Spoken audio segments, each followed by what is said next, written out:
Hello guys, this is me, Ali, your sales consultant here at Mitsubishi Pic Motors sa Abad Santos, Tondo, Manila. For today's video guys, I want to share with you my in-depth review of our 2026 na Montero Sport GLS automatic transmission. So guys, in this video, i-discuss ko sa inyo kung ano nga ba yung ating latest promo this month of February. At alam niyo naman guys, buwan na ng pag-ibig. So ano kaya yung inihanda ng aming dealership para sa inyo. So, stay put kayo dito sa ating video at i-discuss ko na rin sa inyo guys yung kanyang cash discount, ayan, promo, down payment, at mga list of freebies na pinapamigay natin sa ating mga clients. So guys, tara, samahan nyo ako. Ikutan lang natin muna saglit itong ating 2026 na Montero Sport GLS Automatic Transmission. Let's start. Under the hood, we have here the 2.4 liter 4-in-line double overhead cam, 16-valve turbocharged diesel engine with a MIVEC technology o yung tinatawag po nating Mitsubishi Innovative Valve Timing Electronic Control System na nagbibigay ng more power, better fuel efficiency, at less emission. Ito po ay mayroong 179 horsepower at 413 Newton meter of torque. At ito pong engine na to ay mayroong 8-speed na automatic transmission. So alam niyo ba si Montero, ang isa sa pinakamalakas ang hatak na SUV at pinakamabiling SUV dito sa Pilipinas. Kaya kung kayo po ay nagbabalak guys, hindi na po kayo lugi sa ating Montero Sport. Ayan, lahat po na kailangan at power na kailangan nyo ay maibibigay niya. So engine pa lang, sobrang lakas na ng hatak niya. So next one, ang ating headlights. Ang ating Montero Sport ay naka-LED projector headlights na siya. Ayan, with daytime running lights. So meaning guys, naka-LED na siya, so mas malakas ang buga ng ilaw nito at mas makakatipid po kayo sa ating gasolina. So mas diba? Mas efficient siya. Ayan. Rather than sa mga halogen bulb na headlights po. Ayan. So, si Montero Sport ay naka-LED na. Ayan. So, when it comes naman sa kanyang grille, so as you can see is naka-black and silver accents siya. Ayan. And guys, by the way, si ating GLS automatic variant po is meron na siyang illuminating lights. Ayan. So, once na nag-start yung engine, ayan, iilaw po yung apat na to para nakakapagbigay siya ng more appealing, ayan, lalo sa gabi kasi napakaganda talagang ng ating illuminating lights once na nag-on na po yung ating engine. And by the way guys, if kayo po is mag-avail into in-house financing option, so nag-avail po tayo ay namimigay tayo ng freebies sa ating clients which is the Black Series looks. So itong grill natin na to, itong silver accent na grill na to, is papalitan natin siya into black. Ayan. Para po same na sila na naka-black yung kanilang combination. Ayan. By the way, dito po naka-indicate yung ating 360 camera sa harapan. Ayan. And sa ating bumper, ayan. So as you can see is naka-silver din siya. So once na nag-avail kayo into in-house financing guys, so etong bumper natin dito is iba-black din natin siya. Ayan. So, tapos na tayo dito sa harapan ng ating Montero. So, next naman ng ating wheels. And guys, pagdating naman sa ating wheels, may sukat ito na 18-inch na alloy wheels. So, once na nag-avail naman din kayo ng in-house financing option, so, ipapablock din natin tong wheels natin into Black Series. So, Black Series looks. And yung tire size niya is mayroong 265 by 60 or 18 radial tires.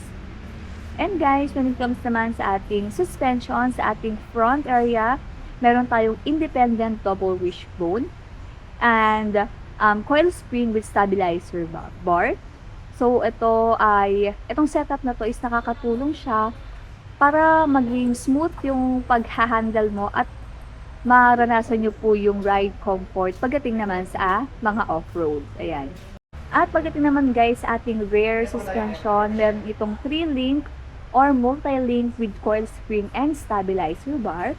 Ito naman po is nagpo-provide ng stability and better load carrying capability for passenger and cargo. So, a lot of my clients po kasi is talagang nagugustuhan po si Montero dahil po sa sobrang ganda ng suspension niya. Unlike po sa ating mga ibang variants o ibang brand na competitors.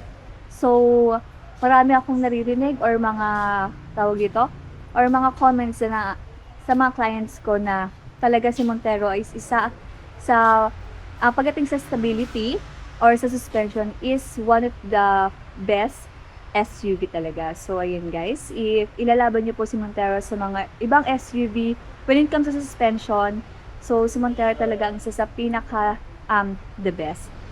So, lipat naman tayo guys sa kanyang door handle and sa side mirror. And guys, pagdating naman sa kanyang door handle, ito po ay naka-KOS or Keyless Operation System na, meaning guys, malalock and unlock nila po yung ating unit without using your keys. All you have to do is to press this button po. So, once na press na yung button na to, ayan, maa-unlock na po yung ating unit. Ayan. So guys, naka-KOS na tayo, meaning mas convenient na siya sa pagpasok sa loob ng unit, most especially kapag napakarami niyo pong bitbit pagpasok ng ating unit. And by the way guys, if kayo po is mag-a-avail into in-house financing, ipapablock din po natin yung kanyang door handle. Ayan. Same as dito po sa ating side mirror. Ayan. So, meron na siyang integrated turn signal lights and also dito na rin naka-indicate ang ating 360 camera. So, ipapablock din natin to once na nag-avail kayo into in-house financing option. Ayan. And guys, pagdating naman dito sa likod, ayan. So, yung kanyang tail lamp is naka-LED na rin. So, mas maliwanag talaga siya compare sa mga halogen bulb type na headlights or tail lamp. Ayan, dito yung ating reverse camera, dyan na rin naka-indicate. And by the way guys, itong back door garnish natin, once na nag-avail din kayo into in-house financing, is ipapablock na rin natin yan. At papakabitan na rin natin siya ng spoiler. And eto po, ayan, meron na po din tayo dito na 4 parking sensors. Ayan. And yung ating rear bumper, as you can see, is naka-silver color siya. So, once na nag-avail din kayo into in-house financing option, ipapablock din po natin yan.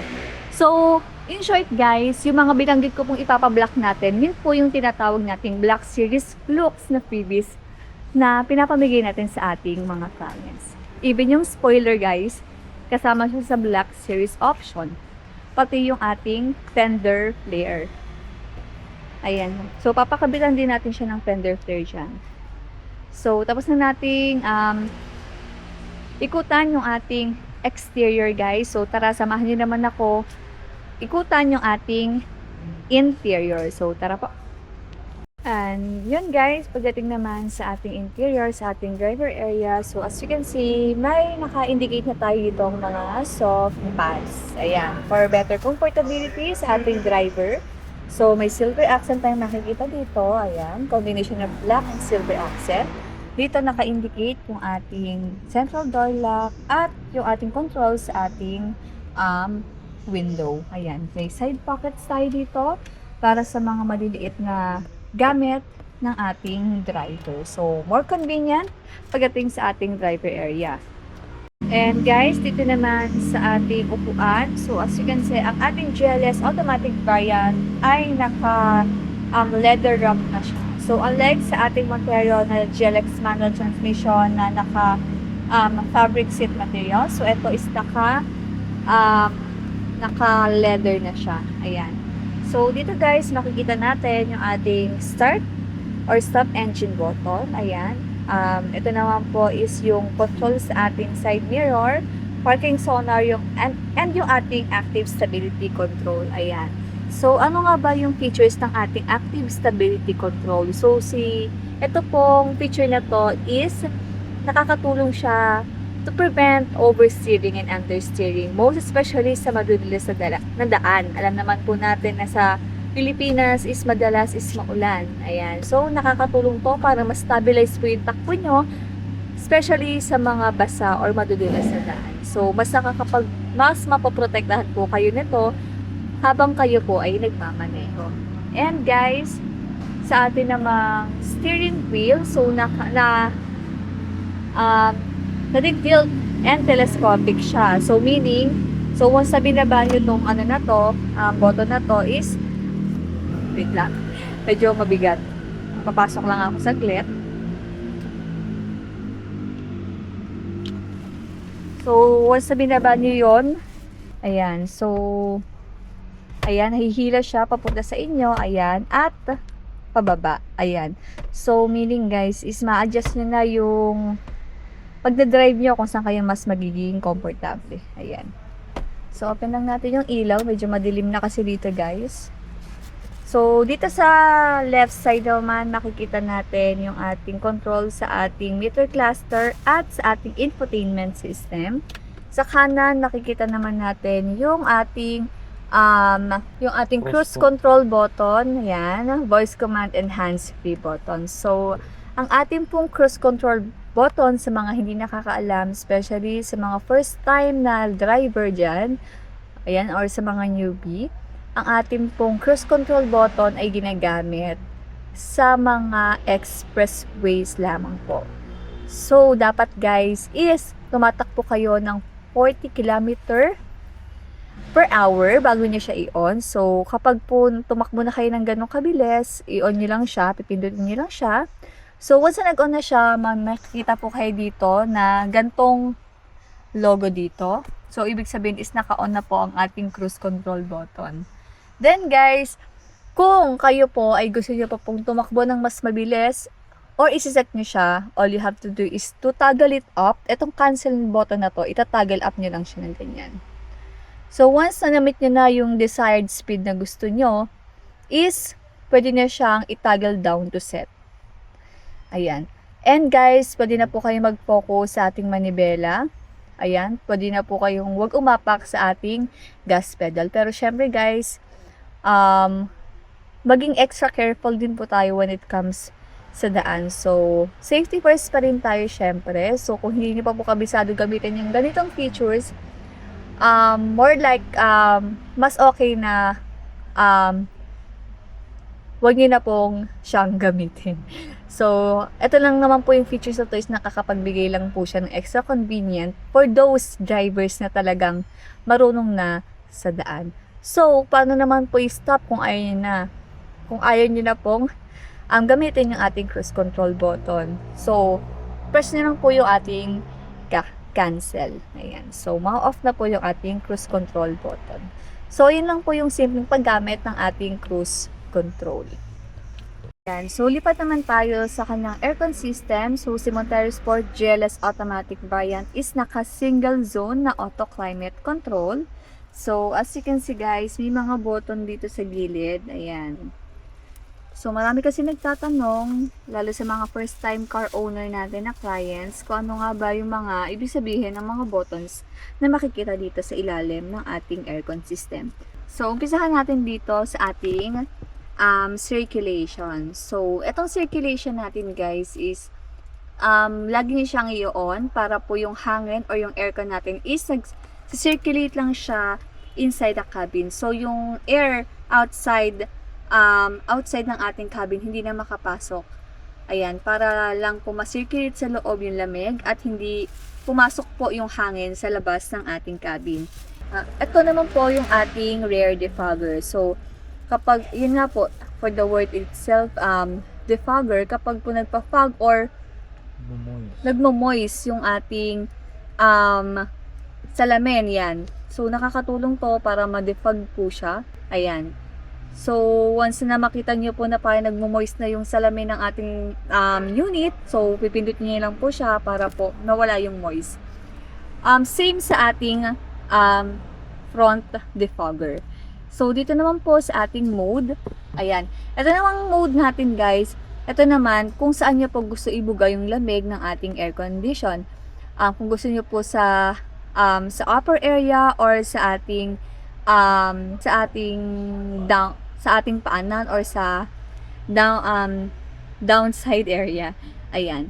At ito naman po yung ating aircon sa likod. Ayan. I-on din natin yan para po syempre malamigan din yung mga passenger natin sa Para sa aircon vent likod. Aircon vent sa likod.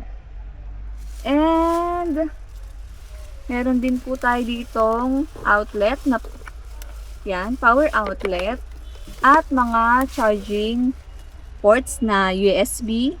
Ayan, USB charging ports. And pagdating naman sa ating transmission, meron po tayong 8-speed na automatic transmission.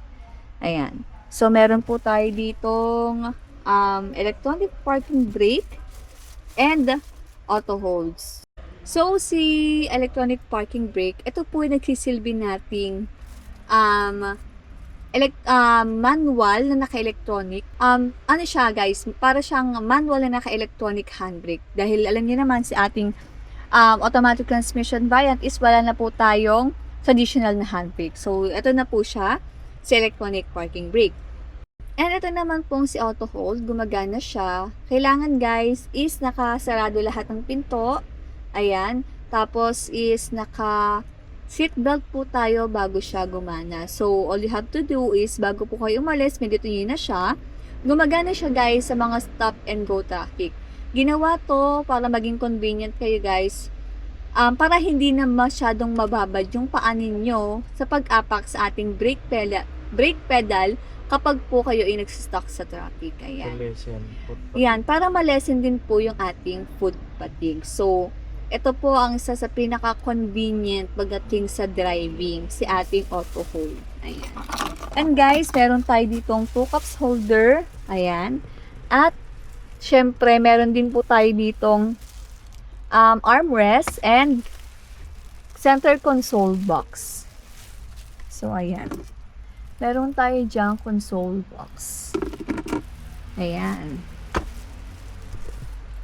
So, dito, meron din po tayong lalagyan ng glasses. Ayan, may ilaw tayo dyan. At, meron din po tayo ditong mirror. Ayan, so naka-plastic lang yung unit natin. Kaya hindi natin siya makita ng maayos. Ayan. So, super convenient siya. So, by the way guys, pinapakabitan din natin to ng dashcam ha. Once kayo is nag-avail into in-house financing or even cash transaction guys ha, nagpapamigay tayo ng dashcam. Ayan.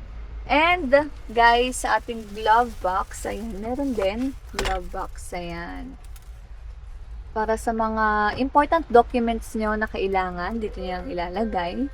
So, overall, dito sa ating driver area, nakikita na natin kung gaano ka-convenient yung ating Montero Sport. So, check naman natin yung ating second row area. So, tara!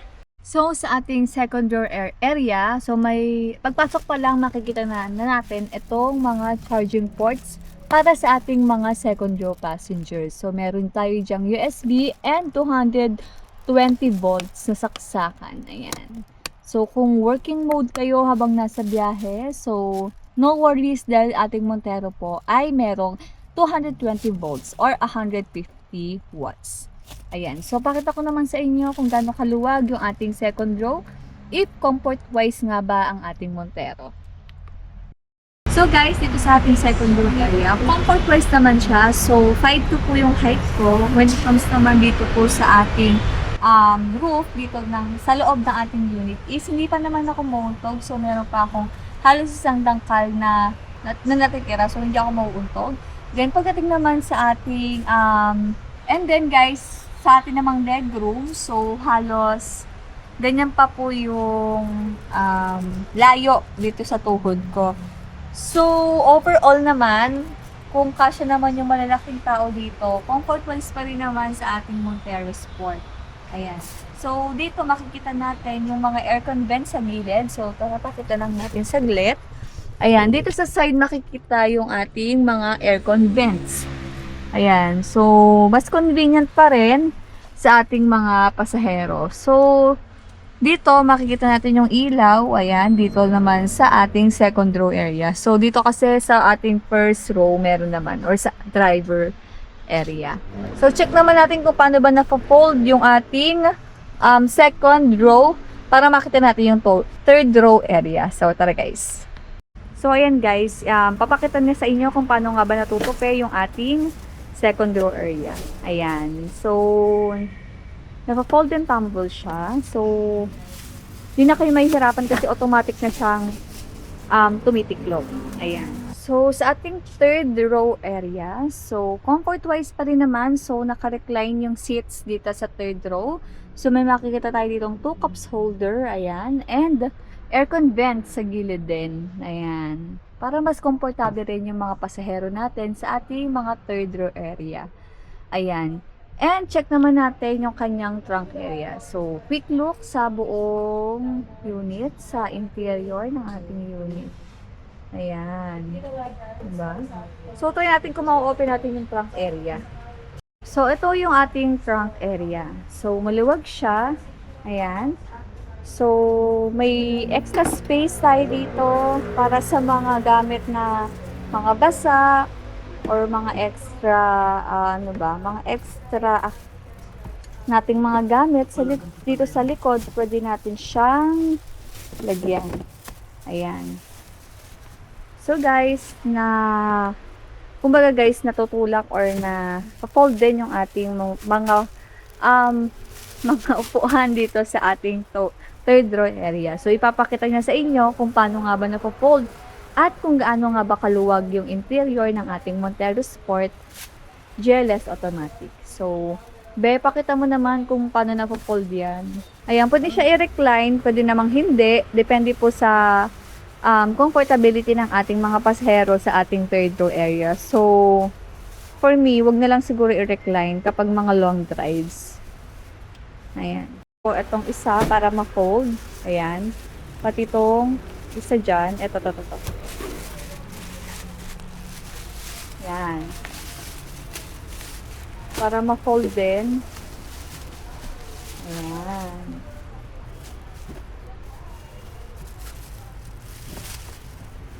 Ayan. So, di ba guys, nakaiga na siya. Ayan, yung model natin. So, itong model natin is, anong height mo, be? 5'7" yung height niya. So, malaking tao talaga siya. So, kasyang-kasya siya sa loob ng ating Montero Sport. Ayan.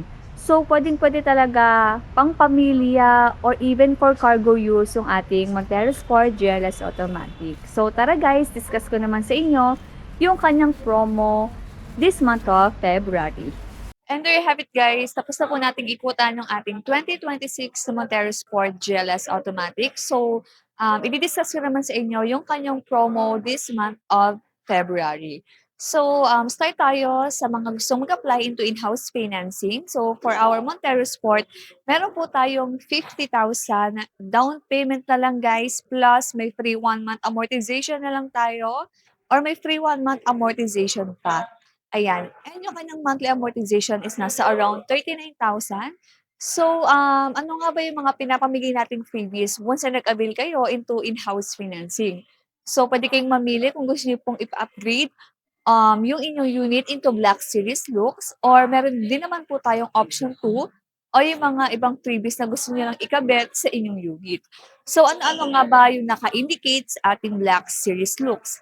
So, ipapablock po natin yung ating front grille, yung mags, yung ating door handle, side mirror, and then yung roof natin is ipapablock na rin natin, and yung back door garnish natin, ipapablock na rin po natin yan, plus yung ating papakabitan na rin po natin yan ng ating ng spoiler, and yung ating rear bumper is ipapablock na rin natin. And in addition guys, pinapakabitan na rin po natin yan ng rain visor at side fender flare. So yun guys po yung mga naka-indicate sa ating Black Series looks. Ayan. And sa option 2 guys, kung ano naman pong ipa-Black Series looks yung inyong unit, meron po tayong pinapamigay na ibang accessories sa ating Montero Sport. So, ilalagay ko na lang din po dito sa screen kung ano nga ba yung list ng ating option 2 na freebies. At doon naman po sa mga nagbabalak na kumuha into cash transaction or bank PO. Ayan, meron po tayong 30,000 na cash discount sa ating Montero Sport. Automatic variant yan guys ha. So ano nga ba yung pinapamigay nating freebies? Once naman po kayo is nag-avail into cash or bank PO. Ayan. Sa ating cash or bank PO clients naman is namimigay po tayo ng spoiler. Ayan, pinapakabitan na rin po natin yan ng spoiler and HD dashcam. Plus, in addition, pinagpapamigay na rin po tayo ng ating rain visor. So, ayun nga guys. Kung kayo po ay nagbabalak na mag-avail ng ating Montero Sport, please do contact me lang po sa aking mga social media accounts at sa aking pong mobile number na naka-indicate po dito sa taas ng aking screen. Ayan. Simple lang po yung mga requirements na kakailangan natin. Kailangan lang po natin ng two valid government IDs, ayan, proof of billing, certificate of employment, and contract. So again, and I hope na makita ko po kayo dito sa aming dealership. Kontakin niyo lang po ako. So once again, this is Ali, your sales consultant here at Mitsubishi Peak Motors sa Abad Santos, Tondo, Manila. And ayun lang guys, don't forget to like, share, and subscribe po sa aking YouTube channel para updated po kayo sa aking mga car contents. Yun lang guys, ingat, follow for more.